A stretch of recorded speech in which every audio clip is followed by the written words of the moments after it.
महत्वपूर्ण क्वेश्चन लेकर आया हूँ। तो दोस्तों मैं आपको बता दूं, ये जो टॉपिक है मुगल काल का, ये बहुत महत्वपूर्ण है क्योंकि प्रत्येक एग्जाम में यहाँ से एक दो क्वेश्चन देखने को जरूर मिलते हैं। तो इससे पहले मैंने एक वीडियो और अपलोड किया था, उसमें मैंने हिस्ट्री के कुछ क्वेश्चन आपको बताए थे। अगर आपने वो वीडियो अभी तक नहीं देखा तो आप उस वीडियो को जरूर देखिएगा। और वीडियो शुरू करने से पहले अगर आपने अभी तक हमारे चैनल को सब्सक्राइब नहीं किया तो प्लीज चैनल सब्सक्राइब कर लें, साथ ही उसको साइड में बेल आइकन जरूर दबा दें ताकि आप हमारी आने वाली सभी वीडियो को देख सकें। तो चलिए वीडियो शुरू करते हैं।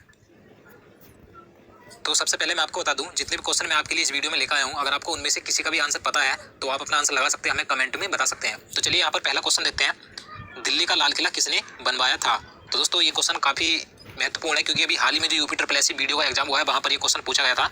तो आप इसका आंसर लगा सकते हैं अगर आपको पता है तो इसका राइट आंसर ऑप्शन बी हो जाएगा, शाहजहां। दिल्ली का लाल किला शाहजहां ने बनवाया था। देखिए कई लोग इसमें कंफ्यूज रहते हैं लाल किले को लेकर, क्योंकि भारत में लाल किले दो हैं, एक दिल्ली का लाल किला है और दूसरा आगरा का लाल किला है। तो आप इसे ध्यान रखिएगा, दिल्ली का लाल किला शाहजहां ने बनवाया था। और देखिए अगर हम शाहजहां की बात करें कि शाहजहां ने जो प्रमुख इमारतें बनवाई है, आपको ध्यान रखना है, ताजमहल, आगरा का मोती मस्जिद, दिल्ली का जामा मस्जिद, दीवाने खास और दीवाने आम, ये शाहजहां के द्वारा बनाई गई प्रमुख इमारतें हैं।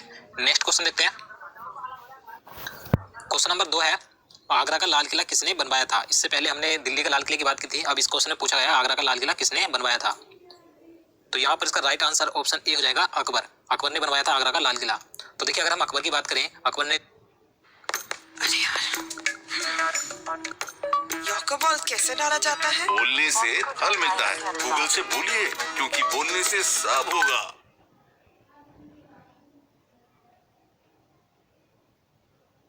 ने जो महत्वपूर्ण इमारतें बनवाई हैं, जैसे कि बुलंद दरवाजा गुजरात विजय की स्मृति में फतेहपुर सीकरी में अकबर ने बनवाया था, इलाहाबाद का किला बनवाया था अकबर ने, और शाही महल बनवाया था। आपको ध्यान रखना है। चलिए नेक्स्ट क्वेश्चन देखते हैं।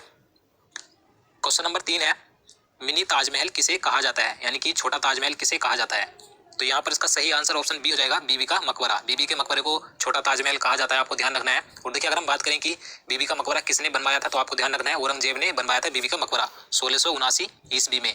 और देखिए अगर हम बात करें कि बीबी का मकबरा कहाँ पर स्थित है, तो औरंगाबाद में स्थित है, और औरंगाबाद महाराष्ट्र राज्य में पड़ता है। तो आपको ध्यान रखना है। तो चलिए नेक्स्ट क्वेश्चन देखते हैं। क्वेश्चन नंबर 4 है, काबुल में किसका मकबरा स्थित है। तो यहाँ पर इसका सही आंसर ऑप्शन ए हो जाएगा, बाबर। बाबर का मकबरा है काबुल में। तो आपको ध्यान रखना है। देखिए जितने भी मकबरे हैं मुगल काल के राजाओं के, तो इसके लिए मैंने पहले से ही ट्रिक से वीडियो बना दिया। अगर आपने वो वीडियो अभी तक नहीं देखा है तो आप उस वीडियो को एक बार जरूर देखिएगा, हमारे चैनल में जाकर उस वीडियो को देख लीजिए, आपको सभी मुगल काल के राजाओं के मकबरे याद हो जाएंगे कि कहाँ पर स्थित है। तो चलिए नेक्स्ट क्वेश्चन देखते हैं। क्वेश्चन नंबर 5 है, अकबर का मकबरा कहाँ पर स्थित है। तो इसका सही आंसर ऑप्शन सी हो जाएगा, सिकंदरा। अकबर का मकबरा सिकंदरा में स्थित है, और ये जो सिकंदरा है ये यूपी में पड़ता है, लगभग जो आगरा है, आगरा से लगभग 4 किलोमीटर की दूरी पर स्थित है सिकंदरा। तो यहाँ पर अकबर का मकबरा स्थित है, आपको ध्यान रखना है। नेक्स्ट क्वेश्चन देखते हैं। औरंगजेब का मकबरा कहाँ स्थित है। सही आंसर हो जाएगा ऑप्शन बी, खुलदाबाद। देखिए ये जो खुलदाबाद है ये भी महाराष्ट्र में पड़ता है, जैसे कि बीबी का मकबरा भी महाराष्ट्र में स्थित है, तो औरंगजेब का मकबरा भी महाराष्ट्र में स्थित है, खुलदाबाद स्थान पर। नेक्स्ट क्वेश्चन देखते हैं। क्वेश्चन नंबर 7 है, मयूर सिंहासन यानी कि तख्त-ए-ताउस किसने बनवाया था। तो यहाँ पर इसका सही आंसर हो जाएगा ऑप्शन बी, शाहजहां ने बनवाया था मयूर सिंहासन। और आपको ध्यान रखना है, मयूर सिंहासन को तख्त-ए-ताउस भी कहा जाता है। देखिए अगर आपसे एग्जाम में पूछा जाए कि मयूर सिंहासन को किसने लूटा था, तो आपको ध्यान रखना है, ईरान का सम्राट नादिर शाह ने 1739 ईस्वी में दिल्ली पर आक्रमण किया था। उस समय पर दिल्ली का जो शासक था मोहम्मद शाह, उसके समय मयूर सिंहासन तथा 17 करोड़ की धनराशि तथा कोहिनूर का हीरा लेकर वह फारस भाग गया था। तो आपको ध्यान रखना है, नादिर शाह ने लूटा था। नेक्स्ट क्वेश्चन देखते हैं। क्वेश्चन नंबर 8 है, हुमायूं का मकबरा कहाँ पर स्थित है।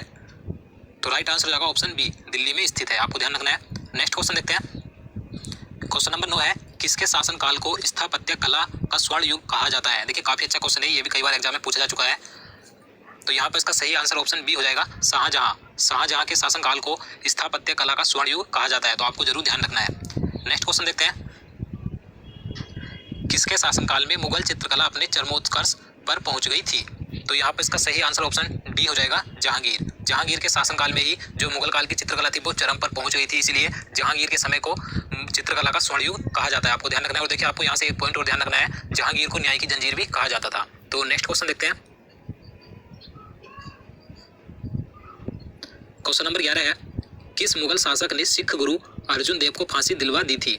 तो इसका सही आंसर ऑप्शन सी हो जाएगा, जहांगीर। जहांगीर ने सिख गुरु अर्जुन देव को फांसी दिलवा दी थी क्योंकि इन्होंने अमीर खुसरो की सहायता की थी। तो आपको ध्यान रखना है। अगला क्वेश्चन देखते हैं। क्वेश्चन नंबर 12 है, सिखों के 9वें गुरु गुरु तेग बहादुर को फांसी किसने दिलवाई थी? देखिए, जो सिखों के गुरु हुए हैं, कुल 10 गुरु हुए हैं, इनमें से 2 को मुगल काल में फांसी दी गई थी। तो जो 9वें गुरु थे गुरु तेग बहादुर, इनको फांसी औरंगजेब ने दिलवाई थी। तो यहाँ पे इसका सही आंसर ऑप्शन डी हो जाएगा, औरंगजेब। और देखिए, आपको ध्यान रखना है, गुरु तेग बहादुर ने स्वर्ण मंदिर का निर्माण करवाया था। तो चलिए अगला क्वेश्चन देखते हैं। क्वेश्चन नंबर 13 है, जिंदा पीर किसे कहा जाता था? तो काफी अच्छा क्वेश्चन है, आप इसका आंसर लगा सकते हैं। तो यहाँ पर इसका सही आंसर ऑप्शन डी हो जाएगा, औरंगजेब। आपको ध्यान रखना है। अगला क्वेश्चन देखते हैं, दीन ए इलाही धर्म स्वीकार करने वाला प्रथम एवं अंतिम हिंदू कौन था? तो आप इसका भी आंसर लगा सकते हैं। तो इसका राइट आंसर ऑप्शन बी हो जाएगा, बीरबल। देखिए, बीरबल प्रथम एवं अंतिम ऐसा हिंदू था जिसने दीन ए इलाही धर्म को स्वीकार किया था। और आपको ध्यान रखना है, ये जो दीन ए इलाही धर्म चलाया गया था, अकबर ने चलाया था 1582 ईस्वी में। चलिए अगला क्वेश्चन देखते हैं। क्वेश्चन नंबर 15 है, अकबर का प्रसिद्ध संगीतकार कौन था? सही आंसर हो जाएगा ऑप्शन सी, तानसेन। आपको ध्यान रखना है। अगला क्वेश्चन देखते हैं, आईन ए अकबरी किसकी रचना है? आपको बताना है कि ये जो रचना है आईन ए अकबरी, ये किसकी है? तो यहाँ पे इसका सही आंसर ऑप्शन बी हो जाएगा, अबुल फजल। अबुल फजल की रचना है। तो आपको ध्यान रखना है। नेक्स्ट क्वेश्चन देखते हैं। क्वेश्चन नंबर 17 है, हल्दी घाटी का युद्ध कब हुआ था? राइट आंसर हो जाएगा ऑप्शन ए, 18 जून 1576 ईस्वी को हल्दी घाटी का युद्ध लड़ा गया था अकबर और मेवाड़ के शासक महाराणा प्रताप के बीच। इस युद्ध में अकबर ने महाराणा प्रताप को हरा दिया था। आपको ध्यान रखना है। नेक्स्ट क्वेश्चन देखते हैं, अकबर के दरबार में प्रसिद्ध चित्रकार कौन था? राइट आंसर हो जाएगा ऑप्शन डी, बसाबन। अकबर के दरबार के प्रसिद्ध चित्रकार थे। देखिए, मैं आपको बता दूं, अकबर के दरबार में 3 प्रसिद्ध चित्रकार थे। आपको तीनों के नाम ध्यान रखने हैं। पहले तो बसाबन थे, जो आप यहाँ पर देख सकते हैं। दूसरे थे अब्दुल इस्मद, तीसरे थे दसवंत। तो आपको इन तीनों के नाम ध्यान रखने हैं। नेक्स्ट क्वेश्चन देखते हैं। क्वेश्चन नंबर 19 है, अंतिम मुगल बादशाह कौन था? सही आंसर हो जाएगा ऑप्शन बी, बहादुर शाह जफर। अब देखिए, कई लोग इसमें सोच रहे होंगे कि हमने तो बहादुर शाह द्वितीय पढ़ा है। तो आपको दोनों नाम ध्यान रखने हैं, क्योंकि इसका जो सही नाम था बहादुर शाह जफर था। तो आपको बहादुर शाह द्वितीय भी ध्यान रखना है। और देखिए, मैं आपको बता दूं, मैं आपको पहले भी कई बार बता चुका हूँ, मुगल वंश की स्थापना बाबर ने की थी। जो पानीपत का प्रथम युद्ध लड़ा गया था बाबर और इब्राहिम लोदी के बीच, उस युद्ध के बाद बाबर ने 1526 ईस्वी में मुगल वंश की स्थापना की थी। तो आपको ध्यान रखना है। तो चलिए नेक्स्ट क्वेश्चन देखते हैं। क्वेश्चन नंबर 20 है, सिखों के अंतिम 10वें गुरु कौन थे? सही आंसर हो जाएगा ऑप्शन सी, गुरु गोविंद सिंह। ये सिखों के अंतिम तथा 10वें गुरु थे। आपको ध्यान रखना है। और देखिए, इन्होंने खालसा पंथ की स्थापना की थी। अगर हम बात करें सिखों के प्रथम गुरु कौन थे जिन्होंने सिख धर्म की स्थापना की थी, तो आपको ध्यान रखना है, गुरु नानक। तो दोस्तों, आज के लिए इतना ही। उम्मीद करता हूँ आपको वीडियो पसंद आया होगा। अगर आपको वीडियो अच्छा लगा हो तो लाइक जरूर करना। हमारे